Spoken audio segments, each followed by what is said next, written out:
everyone. Thank you so much for being here this afternoon.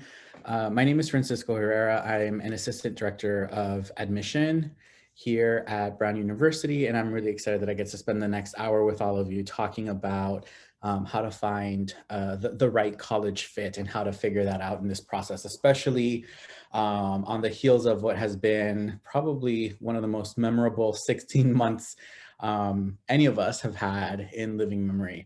And so I'll go ahead and get started because I always feel like I never have enough time for the question and answer section. If I can ask all of you to either drop a quick question in the Q&A. I just want to make sure things are working. If you can send something in through the chat. I always like to start with something really quick and easy, just to make sure that things are working. If you're able to use the chat to send something into me, just saying hello. I already see I have a hello.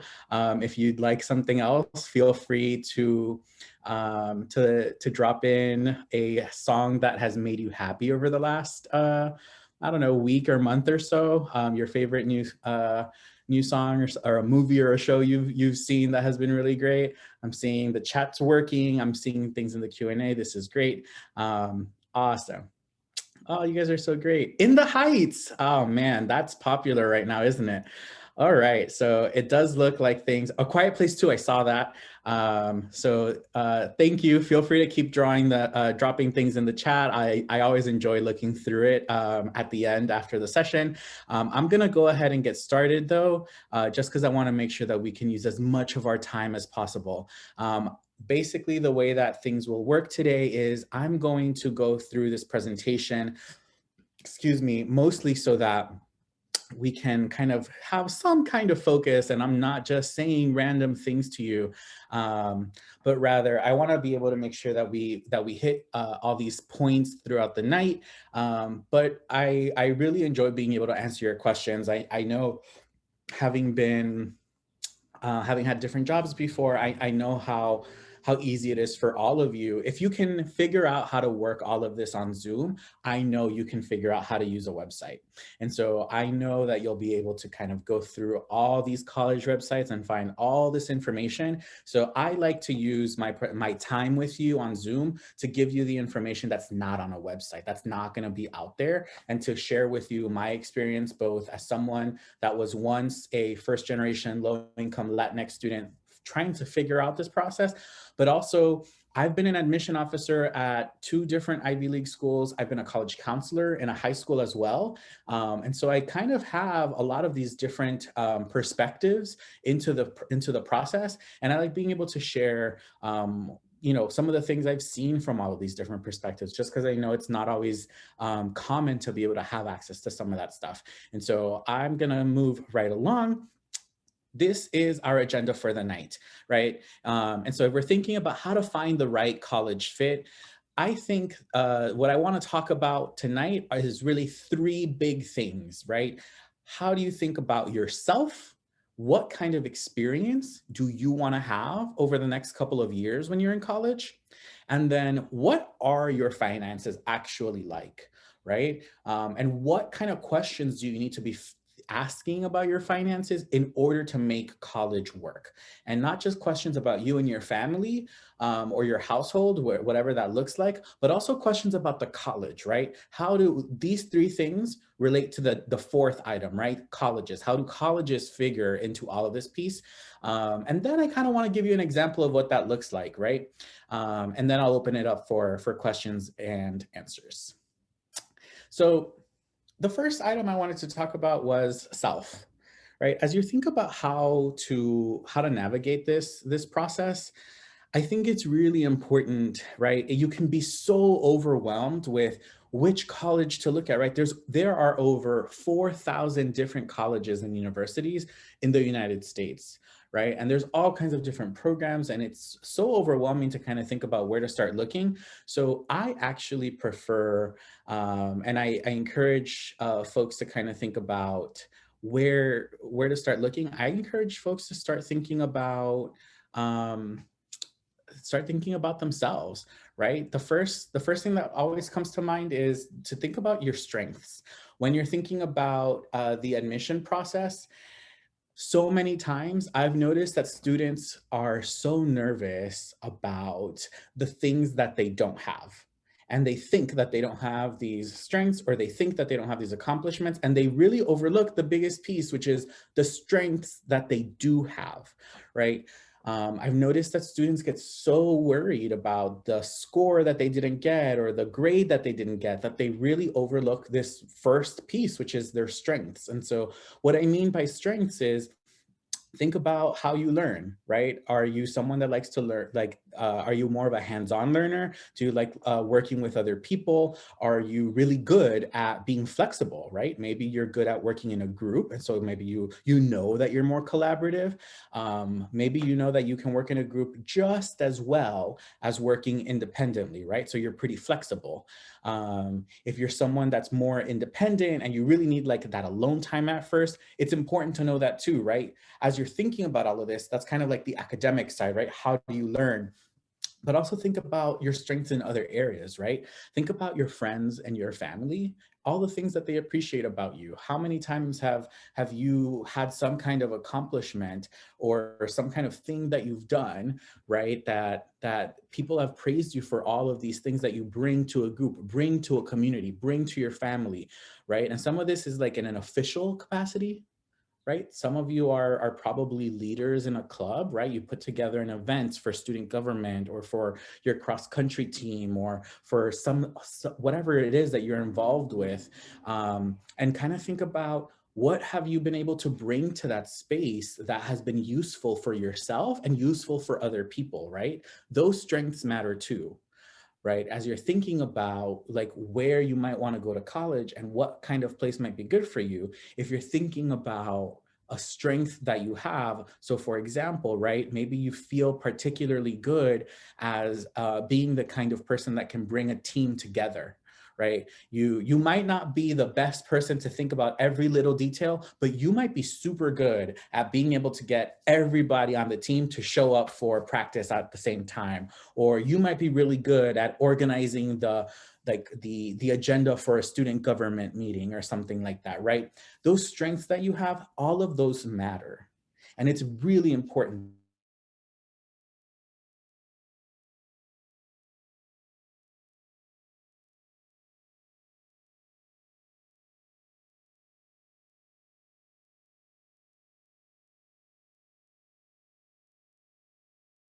really important that you think about, not only are you good at this, but you might even enjoy some of that stuff. And as you're thinking about the next 4 years, it's really important to think, college is this thing that everyone talks about, right? Your families have probably asked you about it. You've probably been worried about it. Your teachers, your counselors, it's everywhere, right? And it's been in the air for so long. And now that you're starting to do this process, it's starting to get really real.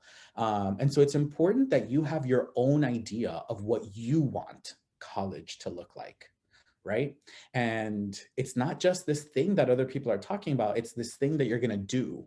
You're going to go, and it's important that you think about, what do you want to get out of it? And one of the things you should get out of it is joy. You should definitely enjoy the next couple of years. And one of the ways to guarantee that you're enjoying these next few years is making sure that you're at a place where you can really let all of your strengths not just run free, but also that your strengths are appreciated, that your strengths are being used, that your strengths are being shared, right? And so I think that's really one of the first things I really encourage students to kind of think about is, what are those strengths that other people see in you, and that you might even be proud of them. And that's a good thing. You should be proud of them. You should think about how to use them and how to cultivate them and how to make them better, right? The other thing I wanted to kind of touch on in this section about self is really thinking about support. And the way that I think about it is this last bullet, right? Who are your people?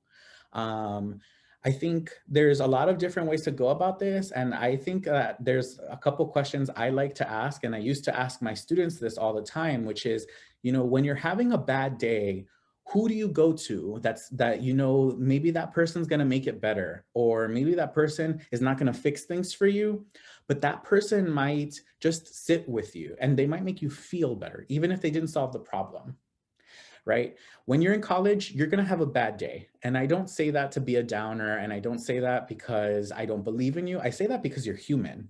And oftentimes when you're on a college website or you get those really pretty brochures in the mail, you see all of these kids on campus and they're smiling and everything. And my students used to go to college and then they would, email me or get in touch and say, man, maybe this was a bad idea. Like, I'm having a rough time. And that's not because there was anything wrong with them. That's just because they were a regular person. Everyone has a bad day every once in a while.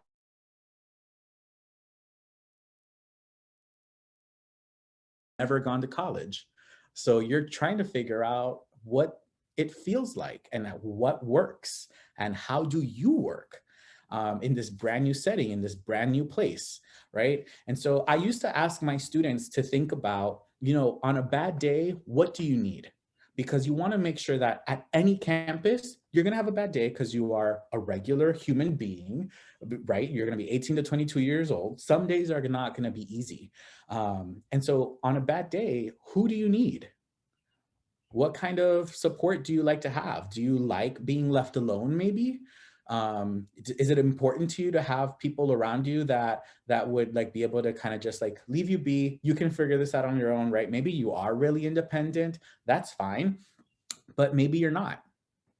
Maybe you're the kind of student that does like having someone that can kind of notice and can kind of check in and say, hey, like, you're not your usual self. Is everything okay? And like, they'll take, like, maybe your freshman floor will take you out for ice cream, right? There are communities, there are campuses that are like that. There are some colleges where it's very normal for the people to kind of take a look around and say, oh man, this person is really struggling. We should do something about it. There are other campuses where they'll kind of just leave you alone and you'll figure it out, and that's fine, and that works for those students, right? But it's really important to kind of think about, on that day, on that kind of day, what kind of support do you need, right? And then also on a good day, think about who your people are, right? Like, when you have good news, who do you like to tell? Right? You probably tell your friends, maybe your family. There might be some adults in your life that you like to share your good news with. Think about who your people are and what makes them your people. What kind of relationship do you have with them that makes it safe for you to be yourself around them? It makes it safe for you to. It's okay if you have a bad day around them. It's okay if you're super excited and you're so excited that it's almost annoying how excited you are, right? Because you know that they're going to be excited for you. And you know that it's okay if you're not super happy around this person, because you know that they're going to get it, right? Think about what those relationships are like, because you're going to want to have some of those relationships too when you're in college. And so I wanted to kind of start this presentation about finding the right college fit, because so many times students think that there's some kind of formula out there and that this school that's at the top of a list is magically perfect for everyone that goes. And really, that's not how it works. Really, it's about figuring out what is right for you in particular, right? And so I think starting by thinking about what your strengths are, and also who are your people and what kind of people, what kind of relationships do you want to have? That's going to start to kind of tell you, right? How, like, what do you want these next 4 years to be like, right? If you have questions about that, drop it into the Q&A, and I'm happy to kind of get to that when I get to the Q&A piece. But as I move through the presentation, if there's questions about what I'm saying, if something sounds weird or just unclear, I'm happy to kind of answer that. But for the next slide, right, the next thing I would really encourage you to think about as you're kind of thinking about how to find the right fit is also, what kind of experience do you want? Right? Another way to think about this question is, what do you want to get out of the next 4 years? And so as you think about what you want to get out of the next 4 years, that's a really big question, right? What do you want to get out of college? And so another way that I kind of like to ask students and families to think about is, as you think about the next 4 years, what might a regular day or a regular experience feel like in that moment, right? And so you might think that when it comes to academics, right? You might be someone that you're thinking, I already know what I want to do. I know, for example, you might think, I want to be a lawyer, and I know this for sure. I've already volunteered with lawyers. I grew up around lawyers. I've already done all this research. I know for a fact I want to be a lawyer, right? And so you might think for your academics, you might be looking for colleges and universities that have a specific program that will help you go to law school, right? Or you might not be so sure, and that's okay too. But that's why you have to ask this question, because you might have an idea, but you're not 100% sure. You might be 80% sure. You might be really sure, but maybe there's something else, right? Um, you might think, law sounds pretty interesting. I like the idea of being a lawyer, but what if there's something else that's really cool? Right? In high school, you really take 4 or 5 subject areas every single year. You might have a lot of options, right? Like different kind of sciences later on. You might be able to make it pretty far in the math track. You'll always have 4 years of English, 4 years of social studies. For the most part, you'll take some kind of literature class, right? You'll take US government, US history, something like that. And so you don't actually have the same variety of academic opportunities in high school that you're going to have in college. You're going to go from being in a high school where you have 5, maybe 10 subject areas that you can kind of look around in. In college, you're really going to have access to 50, 60, 80 different departments that you can choose from when you're thinking about what to major in or what to concentrate in. Right? And so you're going to go from 5 or 10 to 50 or 80 real quick. And so you might think, I like this idea, but I might like something else too, right? You might like the idea of being a lawyer, but you might discover that you like astrophysics when you take a random science class, right? And you might want to become a scientist and work for NASA and make sure that these asteroids I keep hearing about that are close but not dangerous, stay not dangerous, right? You might actually just find out that there's other stuff out there that's okay. And so if you're one of those students that's like, I'm pretty sure, but I'm not 100% sure, for the academics piece, it's going to be really important that you're looking at schools that are going to let you be at least a little bit flexible, right? Schools where you can say, this is what I'm interested in, this is what I want to go to. But if you change your mind, that's okay. Right? And so one thing to look out for, how do you figure that out? One thing to look out for is, some schools are going to tell you need to take these classes before you can take your major classes, right? You have to take these gen eds, right? A lot of you have probably heard about something like that. That's useful because even though some students get annoyed about having to do the gen eds first, right? It forces you to take classes in a lot of different areas that maybe you haven't had before to kind of make sure that this subject at the college level is really what you like.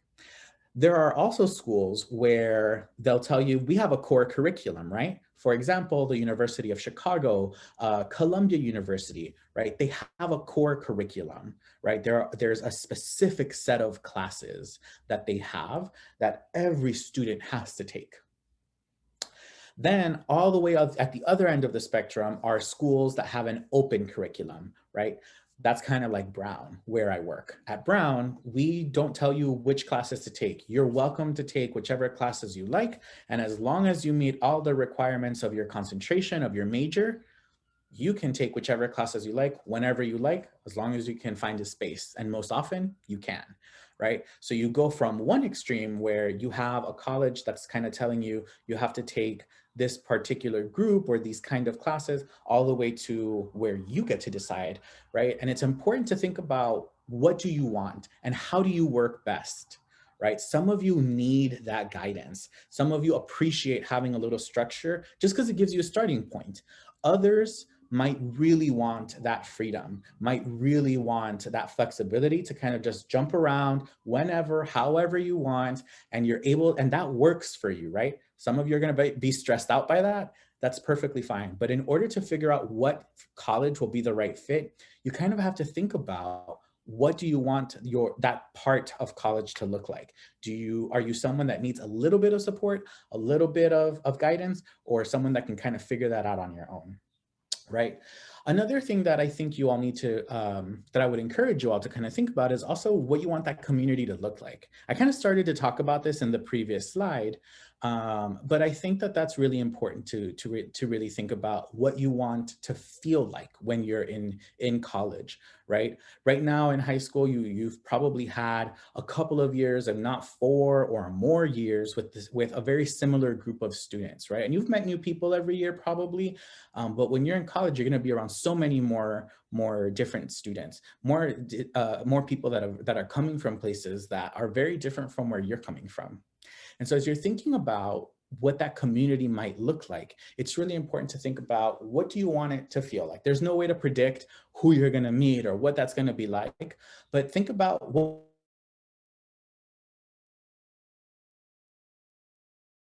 do you think you're going to want to have like really tight knit, a tight knit feel, like a tight knit community where you know a lot of the people, or you know of a lot of the people? Because if you like having that kind of like strong sense of community, you might want a smaller school, or a school that has a smaller program within it. Maybe you're someone that likes to always be meeting new people, always be in a big crowd. You might really appreciate much larger schools for that reason, right? Or even just a middle-sized school. A middle-sized school will still have anywhere between 10, 20,000 people, right? 10 or 20,000 students. And so that's still going to be plenty of students for you to always be meeting somebody new. But it's important to think about, like, how do you feel most satisfied? How do you feel most comfortable in a smaller place or maybe a larger place? Because once you kind of figure that out, you can kind of start thinking about, now you have a whole lot of things, right? You can kind of think about the size of the school, the feel of the school.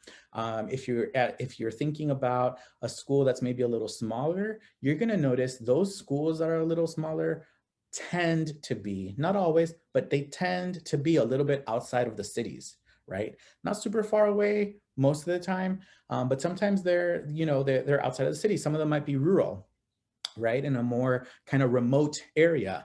I went to a college like that, and I'll talk about that later, but it's important to kind of think about, right, when you're, as you're thinking about what you want the next 4 years to look like, to really consider, what do you want it to feel like when you're not in class, right? I started with the academics just because it's kind of this natural piece to think about with college, because it's a school, but really you're going to be in class a lot less than you have been so far. And so that community piece is really, really important to think about, whether you always want to be in a crowd, always meeting new people, or the opposite, right? A place where you can kind of be a little bit more familiar, get to know the people around you really, really well, right? It's really important to kind of think about, because that's going to help you filter through what that's like, right? And then finally, right, thinking about resources. I was just having a conversation with a colleague of mine, and we thought it was really important to kind of think about resources really broadly. When people talk about resources, you're most often thinking about resources, in a very transactional financial way. Oftentimes the conversation about resources is really a conversation about money, and specifically not just money, but financial aid, right? I really want you that's important, and that's the next slide, but I really want you to think about resources very broadly. Think about the resources you might find in other people, right? The people that celebrate you, the people that support you, the resources that you might find in programs. Some of you are going to be the very first ones in your family, or some of the are among the first in your family to go to college, right? Having a community of other students that are first generation to college is going to be super useful, because you're going to be able to kind of relate to them in a way that you might not relate to other students. And those other students will probably be your friends. You'll have a great time, but it's not the same experience, right? So maybe you might want a group that you can kind of say, well, you know what, they kind of get it, and I don't have to explain all this stuff, right? We can kind of just get right to the point about certain things. And so it's really important to kind of think about what kind of resources do you think you might want? And as you're doing all of this, right, you might think of things right now that you might want. As you start doing research, as you start going through websites, through the brochures you get in the mail, through emails that you get, when you do virtual information sessions, when you do virtual Q&As, when you know, this fall, I think some of us might be able to travel again, right? We might be able to see you in your high schools. As you start interacting with these schools, whether it's online, in person, with whoever, right? It's important to kind of think about what resources might these places have that you didn't think about first. Because some of these schools are going to have resources that you just can't imagine yet. And that might be a great thing to look for in all these other schools. Same thing with academics. You might find a school has a program that you really, really love. If you like something that much, whether it's an academic piece, a resource, some kind of community, look for that at every other school that you're researching, because one thing you kind of need to think about is every school is unique because the specific combination of things that they have will feel pretty unique. But not every single thing is only available at one school, right? Brown is not the only place with an open curriculum. We might be the biggest school in Rhode Island that has an open curriculum, but we're not the only ones out there. And so if you really like the open curriculum, we're one place to look at, but there's going to be other places as well. If you're looking for, to use the same example of a first generation community, right? We have a center for first generation students, but we're not the only ones. So you're going to want to make sure that, to use this question of community as an example, that you're looking at, if you go through the Brown website and you find our first generation center, you might realize, oh, that sounds really cool. I think I might actually want that. Wherever I go, I hope they have that. You should ask for that everywhere you go, every school that you look at. Do you have a first generation center? Or maybe do you have a program for first generation students, right? Because then that's going to help make sure that at every school, the experience that you want to have, you can start to see how can you build that experience that you want, that fits you at that place, right? Every school on your college list should have all of these pieces, right? The last piece I wanted to talk about that I think it's important to kind of think about is your finances. First of all, it's really hard socially, like in our society, and particularly among first generation, among low income, among students of color and their communities, it tends to be pretty difficult, and not just difficult, but a little bit uncomfortable to talk about money, right? Not just with your friends, but also with your families, right? Our families work really, really hard. And so sometimes laying it all out there can feel really, really vulnerable. But as you're thinking about the next 4 years, it's super, super important to be very honest with your families and with each other about what your finances are. What resources, what financial resources does your family have? Because that's going to tell you what financial resources you have to find within each school, right?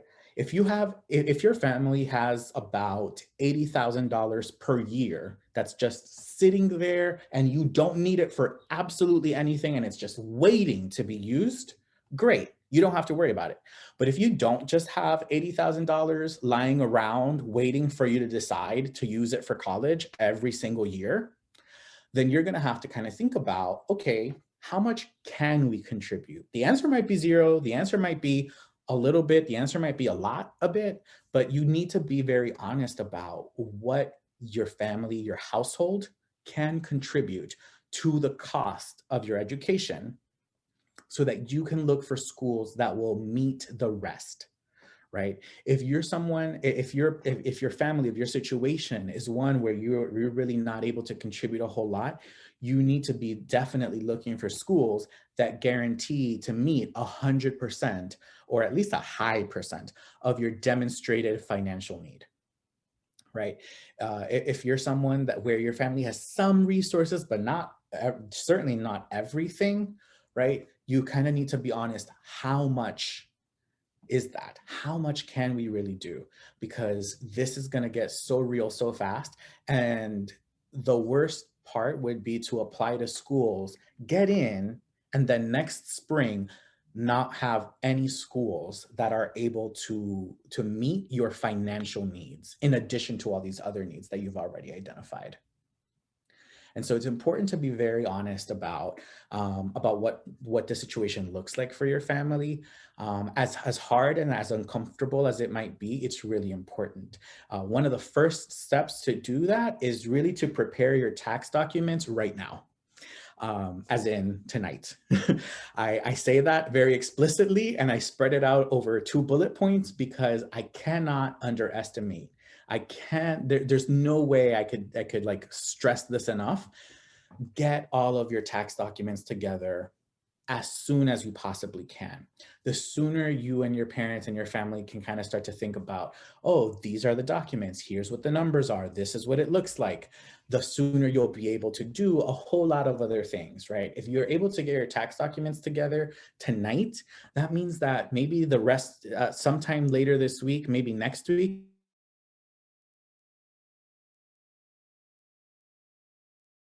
look and start getting an estimate, a pretty accurate estimate in some cases, about what your financial aid award might look like, right? If you wait until next spring and just hope for the best, but you're not really sure, you might be in for a pretty bad surprise, and you might not have the choices that you think you might have.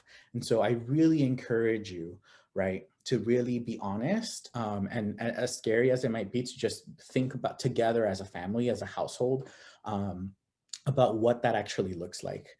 The other thing I really wanted to stress is when people use the word financial aid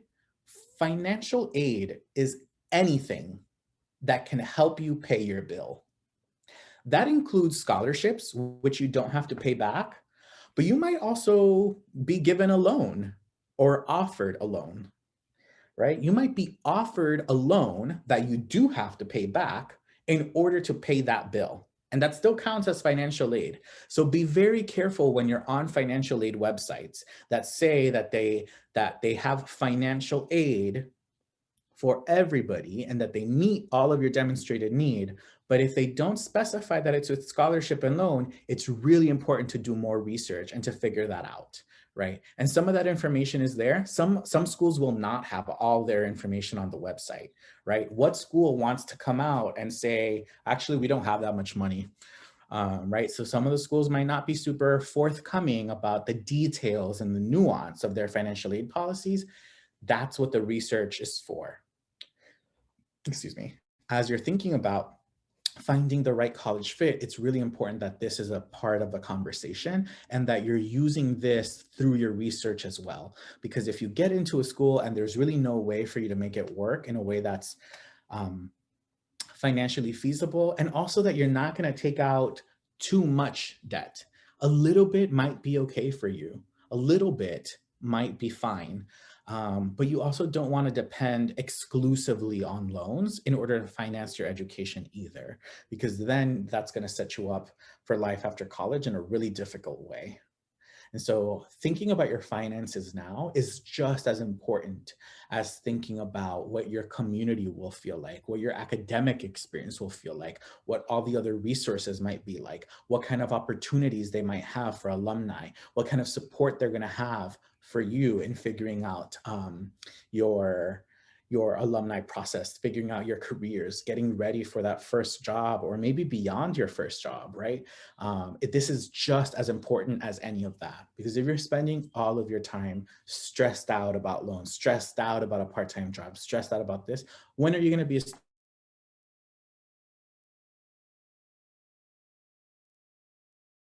grow?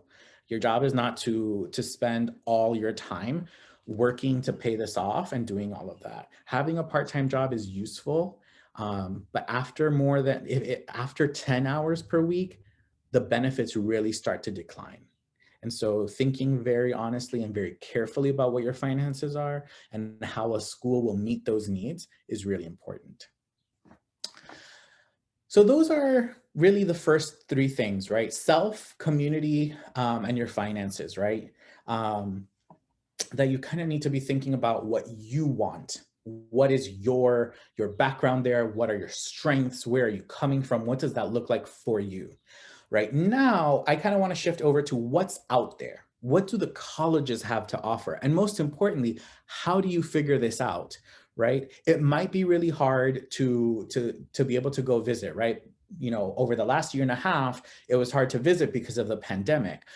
But for a lot of students, before the pandemic, during, and definitely after, it's going to be hard to visit campuses and colleges just because it's expensive, right? Some of the schools you might want to go to that you might get into, you just might not have the money to visit right now, and they might not have a program to be able to pay for you to go out and visit before you get in or before you apply. And so it's important to think about if you're able to go visit. That's fantastic. I highly encourage you to do that if you are able to. But if you're not, that's kind of what I want to spend some time on today, right? First and foremost, yes, websites are useful, not mostly because of the information that's on a website, not even primarily because of the information that's on a website, but mostly because of what they're like, what messages they're sending, right? As you look through as you look through a lot of college websites, you'll notice that they all say things that sound very similar, right? They're proud of their community, their values are very strong. It goes back to their mission, it goes back to the way that they were founded. They have a duty that they like to fulfill to their local community and to the world as at large, the production of knowledge, right? All of these things, they start to sound the same after a while, and you all pick up on that pretty quickly too. And so it's really important to you, for you to be able to go on these websites and kind of start to look at what sounds the same so that you can start to kind of pay a little bit more attention to what actually ends up being different, right? So once you're able to kind of figure out, oh yeah, they all say that, right? You can actually spend your time kind of digging around for the stuff that looks and feels a little bit different. That's going to be that's going to be a very useful thing as you're doing your research on college websites, so that you're thinking about how to differentiate among them, right? And going back to some of the questions I've been bringing up, right? As you're thinking about, what your strengths are and how to let them shine when you're on campus, right? Um, do these websites seem like they're communicating to you a campus or a college where those strengths will be valued, right? It might some colleges do a good job of communicating that, some of them don't, right? And so you've all been seeing a lot of virtual events like this one, where you have the opportunity to kind of hear from a representative of that college, whether it's an admission officer like me, or maybe a student. But there's all these virtual events. That's another way to kind of get at that, right?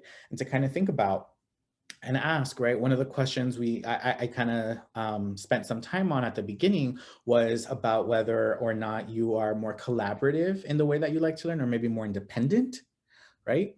Um, that would be a great question to ask. Like, like, what's it like on your campus? Like, is it collaborative? Is it more independent? A little bit of both? Like, what does it feel like? And finally, right, websites and virtual events that are run by adults will all sound very similar, right? We're here to represent our school in the best way possible. We want to offer you the very best that we have. So it'll be really important for you to talk to other students. Wherever you're looking, if you're thinking about a college seriously, I highly, highly encourage you to look for students that are going to be able to take your questions so that you can ask them, for real, what is this actually like? Like, what does it feel like to be a student that is pre-med on your campus? Is it stressful and scary? Is it a little bit more collaborative? Is it a little bit of both? Is there good advising for helping you figure out the process to apply for medical school? If you are someone that's thinking about changing majors, are there people to help you?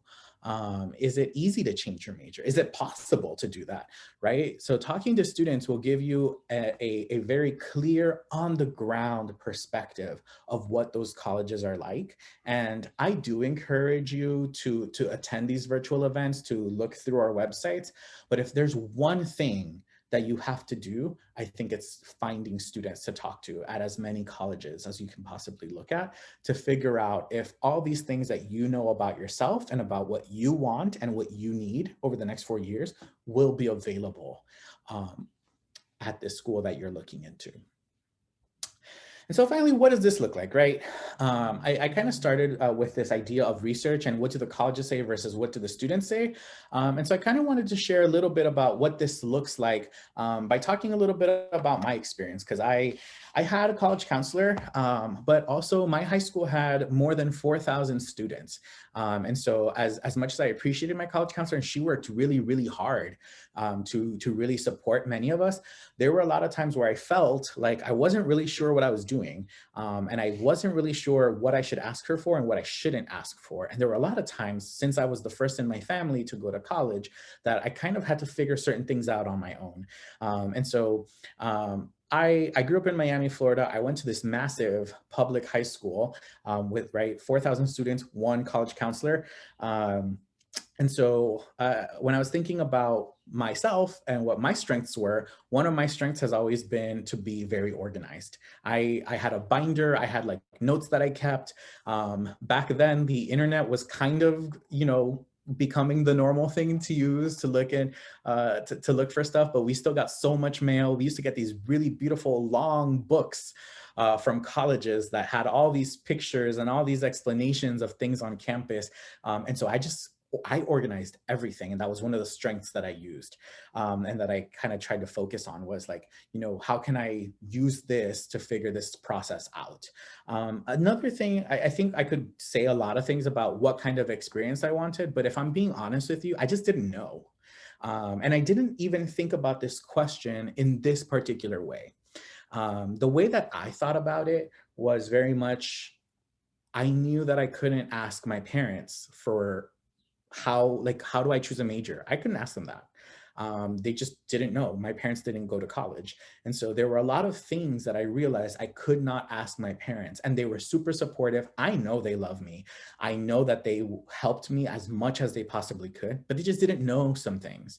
And so one thing that I started to realize subconsciously as I went through the process was I wanted to go to a school where if I asked somebody for help, they would not be upset. I wanted to go to a place where I would be very comfortable asking for help and people would want to help, right? One thing I mentioned earlier was, what do you want those relationships to be like? Do you want to know everyone around you or do you want to be meeting new people? I really struggled with like going out there and putting myself out there.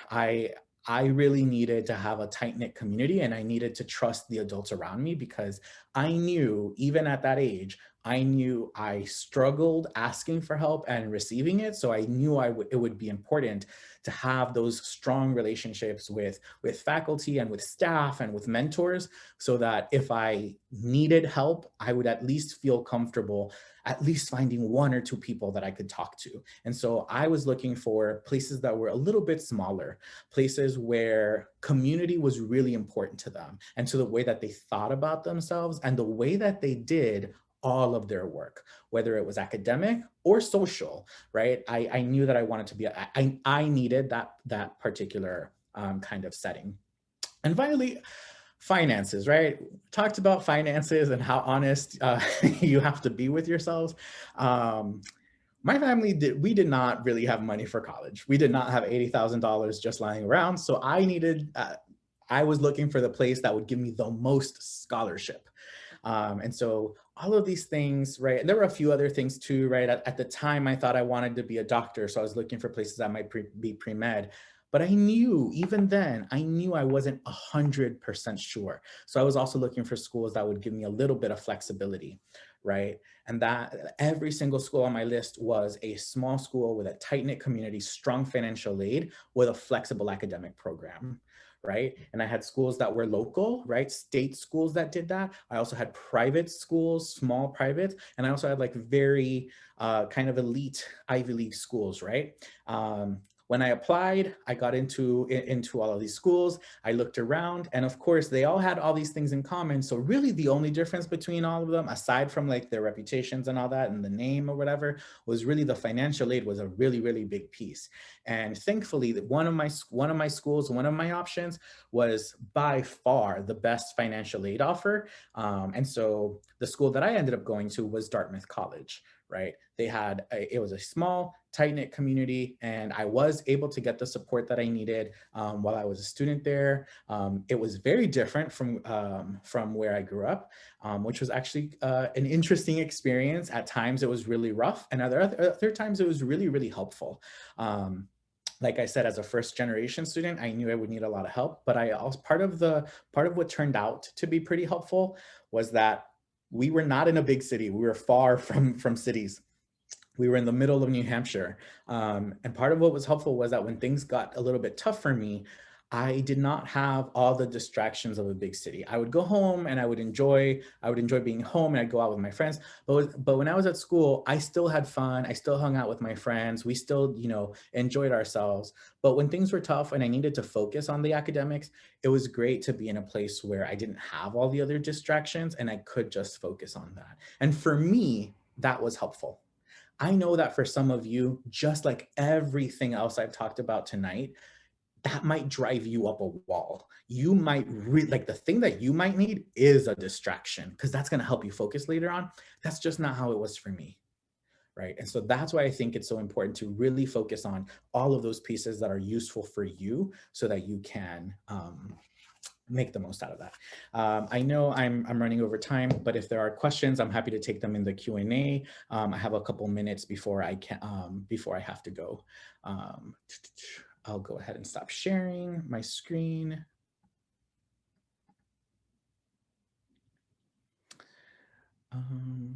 And I see a question in the chat. Was the career path you chose aligned with the one you chose during your first year of college? Absolutely not. When I was a first year student in college, I had no idea that I could be an admission officer. I had no idea that I could be a college counselor. And I had no idea that I would even want to be in education. I really thought I was gonna be a surgeon. I thought I was gonna be like the Nicaraguan American Preston Burke from Grey's Anatomy. I thought that's what that was gonna be like for years, not just my first year, right?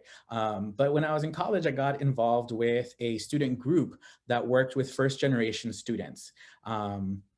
And over the years, I got more involved with that. Then my first job, I ended up doing, I was an admission officer. And after a while, I realized I can actually make a career out of this.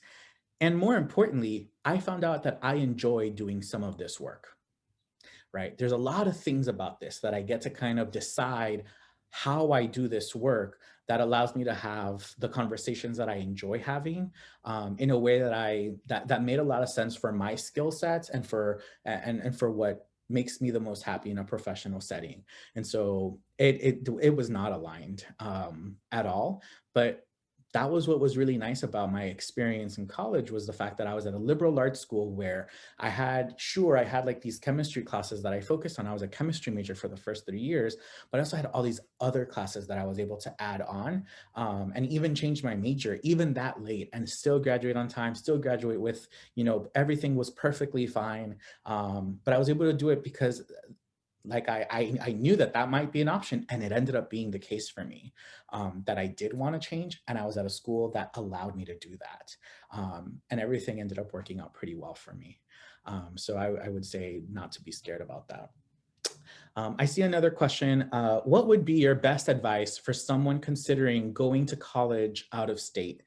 I think my best advice would be to think about all the questions I've really given you all here tonight. Really think about what you want, not what other people want for you, not what you think you should do, not the reputation in the US News and World Report, not all that stuff. Think about what you want to get, and to really look for schools that can give you those things, that can give you as many different options, that can give you as many different tools to really come up with that vision for yourself, so that when you decide what you want to do, whether it's what you think now or maybe that dream might change, whatever the dream ends up being for you one day, they'll give you the tools to really make it happen, right? And so I would say keep an open mind, let yourself dream new dreams, and really put yourself at the center of the process. Don't put the schools at the center of the process. Um, and be honest, right? Like you should, I think one of the best pieces of advice that I've ever heard is to enjoy this process. If you are writing your essays and that's miserable, you're probably writing about the wrong thing, right? You should enjoy the thing that you're writing. When you're sharing something with us, we're going to read these essays. So if you're miserable when you're writing it, it's probably going to sound miserable, right? So you should write about things that excite you, that make you happy, that bring you joy, right? You should be writing about those things because those are the things that are really going to make us get excited to see what you're going to do on our campus. That was a great question. Thank you for asking that. Again, I know we're out of time. If there are more questions, I'm happy to take them for another couple of minutes, but I also don't want to hold anyone up. On that note, I want to thank you all for coming. Please don't feel obligated to stay if you want to take a break before the next session. And thank you for the energy in the chat and the Q&A. I'm so glad you're all hanging in there watching new things and taking good care of yourselves and really thinking about this process this early on.